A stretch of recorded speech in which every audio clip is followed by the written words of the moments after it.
Later on Friday, Speaker Johnson appeared at Mar-a-Lago to make a legislative announcement alongside his party's presumptive presidential nominee. CBS News chief election and campaign correspondent Robert Costa was there.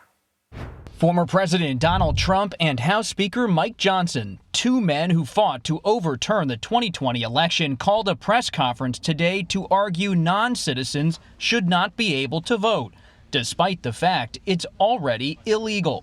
The House Republicans are introducing a bill that will require proof of citizenship to vote.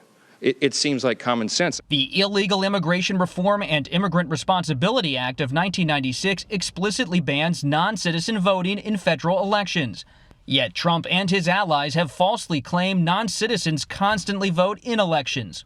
The nonpartisan Brennan Center, which tracks voting issues, says examples of non-citizens voting are extremely rare. For the embattled speaker, today's pilgrimage to Mar-a-Lago was a chance to get a needed boost from the former president, as some Trump allies say Johnson is failing.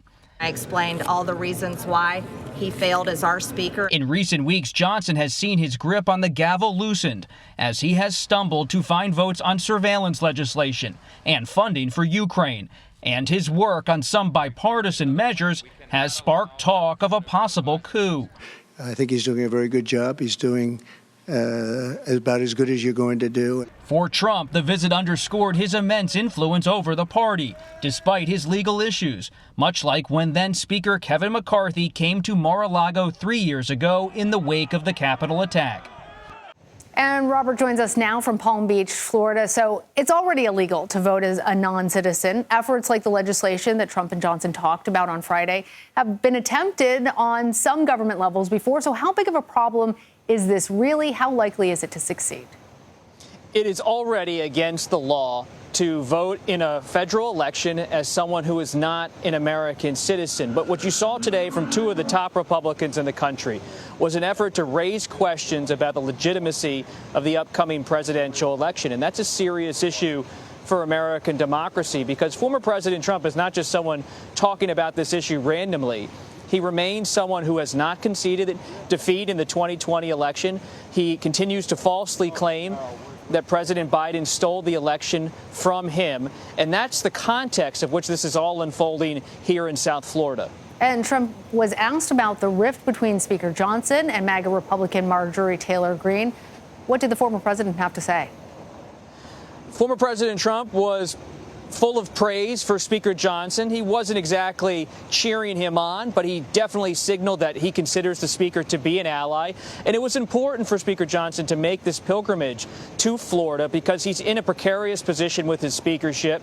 Many conservatives are frustrated with his decisions on different policy fronts, whether it's the FISA surveillance legislation or funding for Ukraine. And by being here alongside Trump, it was the physical act of a political message, which was I stand with Trump and the Trump movement, despite all the naysayers in the House. And we heard the president say that he also stood with the speaker. But remind us, Bob, about why Congresswoman Taylor Greene's threat to oust Johnson, given that she is the far extreme on that, why is that even possible? And do you think that Trump's comments will now dissuade her? It's possible because there's this move in Congress called motion to vacate. It's a legislative maneuver where you can effectively call the speakership into question. One member of Congress can put forward this so-called motion to vacate. This is how Kevin McCarthy, Speaker Johnson's predecessor, ultimately got removed from office. Speaker Johnson then came in and won the gavel. And so you're looking at someone in Marjorie Taylor Greene who doesn't have a lot of power inside the House, but is someone who has a real power inside the Republican Party. Trump's not trying to wave her off entirely from the idea. He knows she has real political capital, but he's not endorsing her move at all. All right, Robert Costa, thank you.